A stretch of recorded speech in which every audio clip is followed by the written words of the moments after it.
10 อย่างที่ผีอยากได้คนตายอยากขอ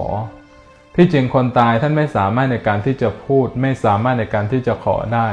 เขาจึงนิยมในการที่จะนิมนต์พระไปเทศน์หน้าศพเพื่อที่จะสอนโดยเฉพาะถ้าเราทำได้คนตายจะนอนตายตาหลับตายไปแล้วจะไปสู่สุคติโลกสวรรค์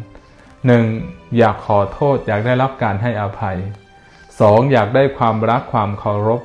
3. อยากให้จัดการเรื่องงานศพ 4. อยากให้บริหารเรื่องทรัพย์ 5. อยากให้เก็บบางเรื่องไว้เป็นความลับ 6. อยากให้คิดถึงแต่ความประทับใจ 7. อยากให้ดูแลคนรักและห่วงใย